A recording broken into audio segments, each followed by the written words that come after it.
বাংলাদেশে গণ আন্দোলনের মুখে ক্ষমতা হারানোর প্রায় ৬ মাস পর অন্তর্বর্তী সরকারের বিরুদ্ধে কঠোর রাজনৈতিক কর্মসূচি ঘোষণা করেছে আওয়ামী লীগ। দলটির ঘোষিত কর্মসূচির মধ্যে রয়েছে আগামী ১৬ ও ১৮ ফেব্রুয়ারি দেশব্যাপী হরতাল ও অবরোধ।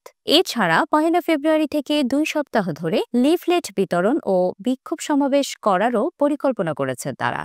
আওয়ামী লীগের যুগ্ম সাধারণ সম্পাদক বাহাউদ্দিন নাসিম বিবিসি বাংলাকে বলেন, জনগণের জানমালের নিরাপত্তা দিতে ব্যর্থ হওয়া এই অবৈধ সরকারের ক্ষমতায় থাকার কোনো অধিকার নেই। তবে এই কর্মসূচি বাস্তবায়ন করা আদৌ সম্ভব হবে কিনা তা নিয়ে রাজনৈতিক বিশ্লেষকদের পাশাপাশি আওয়ামী লীগের তৃণমূল কর্মীদের মধ্যেও প্রশ্ন দেখা দিয়েছে। কারণ দলটির শীর্ষ নেতাদের বেশিরভাগই বর্তমানে কারাগারে বা আত্মগোপনে রয়েছেন। এমনকি দলীয় সভাপতি ও ক্ষমতাচ্যুত সাবেক প্রধানমন্ত্রী শেখ হাসিনা ৬ মাস ধরে ভারতে অবস্থান করছেন।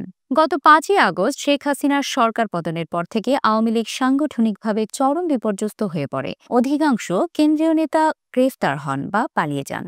ফলে তৃণমূল পর্যায়ে নেতৃত্ব শূন্য পরিস্থিতি তৈরি হয়। তবে সাম্প্রতিক সময়ে পরিস্থিতি কিছুটা বদলেছে। দলটি জানিয়েছে, দেশে বিদেশে আত্মগোপনে থাকা নেতাদের মধ্যে যোগাযোগের একটি নেটওয়ার্ক তৈরি হয়েছে এবং কিছু কর্মী এলাকায় ফিরতে শুরু করেছেন।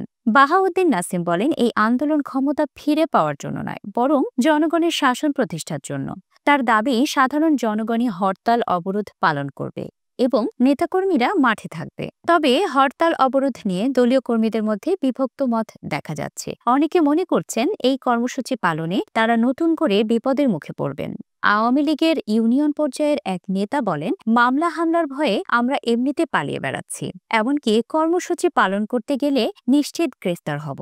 অন্য এক নেতা বলেন, বিদেশে বসে নেতারা কর্মসূচি দিয়েই খালাস, মাঠে নামতে হবে তো আমাদেরই। তবে কিছু নেতাকর্মী মনে করছেন, এই কর্মসূচির মাধ্যমে দল ঘুরে দাঁড়ানোর সুযোগ পাবে। আওয়ামী লীগের ঘোষিত হরতাল অবরোধ কর্মসূচি প্রতিহত করার ঘোষণা দিয়েছে বৈষম্য বিরোধী ছাত্র আন্দোলন। সংগঠনটির অন্যতম সমন্বয়ক আব্দুল হান্নান মাসুদ বলেন, আওয়ামী লীগ যদি আবার বিশৃঙ্খলা সৃষ্টি করতে চায়, জনগণই তাদের প্রতিহত করবে। প্রধান উপদেষ্টার প্রেস সচিব শফিকুল আলম বলেন, বিশ্বের কোনো দেশ খুনি ও দুর্নীতিবাজদের পুনরায় ক্ষমতায় ফেরার সুযোগ দেয় না।